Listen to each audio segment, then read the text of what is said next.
आज मैं आपको एक कहानी सुनाने जा रही हूँ। प्राचीन काल के एक गरीब इंसान की है जिसका नाम रतिलाल था। वो अपनी पत्नी के साथ छोटे से घर में रहता था।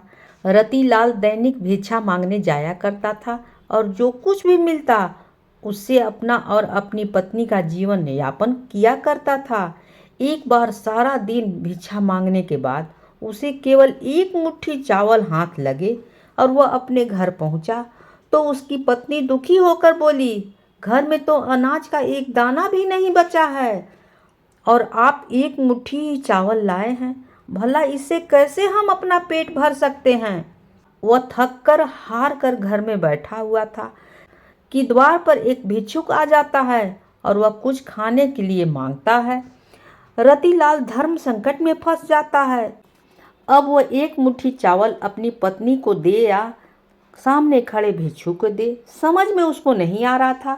लेकिन वह द्वार पर आए किसी व्यक्ति को बिना कुछ दिए जाने नहीं दे सकता था। इसलिए उसने वह चावल भिक्षु को टोकरी में डाल दिया। रतिलाल की पत्नी अंदर काम कर रही थी और जैसे ही वो बाहर आई तो रतिलाल ने भिक्षु को चावल देने वाली बात बता दी और इस बात को सुनते ही रतिलाल की पत्नी गुस्से में आग बबूला हो गई। तभी रतिलाल ने बताया, चावल के बदले भिक्षु उसने एक पतीले दे गया है और उन्होंने कहा है कि अब से खाना इसी में बनाना।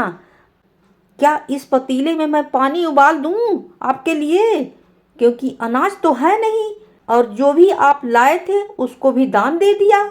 जैसे ही वो पतीले को उठाती है तो उसे कुछ वजन का एहसास होता है और वह पतीले को खोल कर देखती है तो चौंक जाती है, क्योंकि उसमें इन दोनों के लिए पका हुआ खाना रखा होता है। रतिलाल की पत्नी के चेहरे में खाने को देखकर मुस्कुराहट आ गई।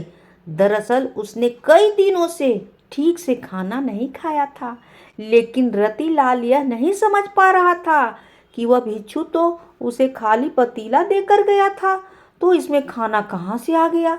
और वह आश्चर्य से यह बात अपनी पत्नी को कहता है, लेकिन वह कई दिनों से भूखी है, इसलिए उसकी बात नजरअंदाज करके खाने को घूरती रहती है और अपने पति से कहती है, बड़े दिनों के बाद इतना स्वादिष्ट भोजन देखने को मिला है, चलिए खाते हैं। और रतिलाल खाना खाने बैठ जाता है, लेकिन अभी भी उसका ध्यान उसी बात पर टिका होता है, क्या यह बर्तन जादुई पतीला है। भोजन करने के बाद वह अपनी पत्नी से अपने दिमाग में चल रही उथल पुथल के चलते यह बात कहने से अपने आप को रोक नहीं पाया कि जरूर यह जादुई पतीला है, इससे इच्छा अनुसार भोजन प्राप्त किया जा सकता है। तभी दोनों ने मिलकर पतीले का परीक्षण करने का विचार बनाया और पतीले खाली करके पतीले से दोबारा भोजन बनाने का आग्रह किया और कुछ ही क्षण में उसकी इच्छा अनुसार भोजन बनकर तैयार हो गया। यह देखते ही दोनों बहुत खुश हो जाते हैं, क्योंकि अब उनकी भूख हमेशा के लिए शांत हो जाएगी और उन्हें खाने के लिए किसी और के सामने हाथ फैलाने की जरूरत नहीं पड़ेगी। खुश होकर दोनों ने राज में ऐलान कर दिया कि वह सारे राज का खाना खिलाएंगे। यह बात दूर दूर तक फैल गई कि कोई गरीब इंसान ऐसा धनवान बना है जो पूरे राज को भोजन पर आमंत्रित किया है। और अगले ही दिन रतिलाल के घर के सामने हजारों की तादाद में लोगों की भीड़ उमड़ पड़ी। इसमें से ज्यादातर लोग तो यह देखने आए थे कि भला यह गरीब इतने सारे लोगों को कैसे खाना खिला पाएगा। लेकिन देखते ही देखते एक से एक व्यंजन सबके सामने रख दिए गए। सभी को खुला आमंत्रण दे दिया गया, जितना खाना हो खाइए और जरूरत पड़े तो घर भी ले जाइए। यह सुनते ही राज के सभी लोगों ने जी भर के खाना खाया और अपने साथ अपने परिवार के लिए भी खाना ले गए, लेकिन खाना खत्म नहीं हुआ। यह देखकर कुछ लोगों के मन में शंका उत्पन्न होने लगी और उन्होंने राजा से जाकर शिकायत कर दी कि महाराज जरूर उसने कहीं से चोरी की है, अन्यथा उसके पास इतना धन कहाँ से आएगा कि वह पूरे राज को भोजन करवा सके। और राजा भी यह बात का सच जानना चाहते थे। राजा ने रतिलाल को अपने दरबार में बुलवाया। रतिलाल ने जादुई पतीले की बात राजा को कह दी।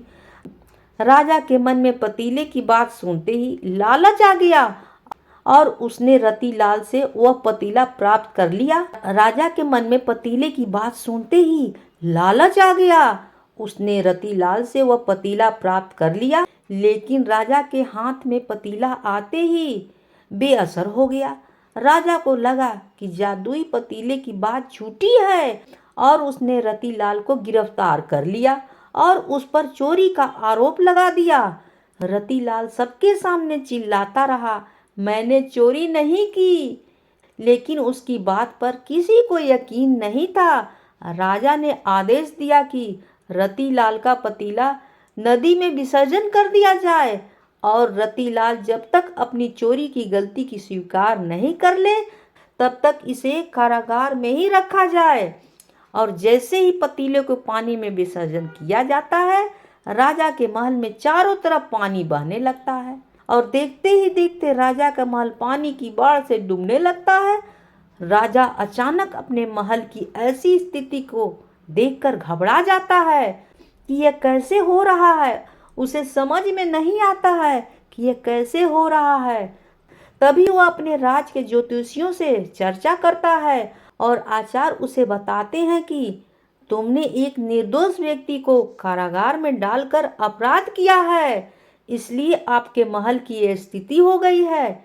यदि आपने उसे कारागार से वापस नहीं निकाला तो इस राज का सर्वनाश हो जाएगा।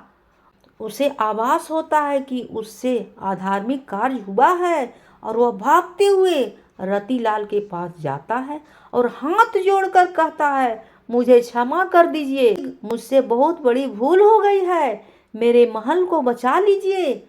नादानी में मैंने आपका जादुई पतीला नदी में विसर्जन कर दिया है, लेकिन मैं वचन देता हूँ कि जीवन में कभी भी आपको किसी चीज की कमी नहीं होने दूंगा।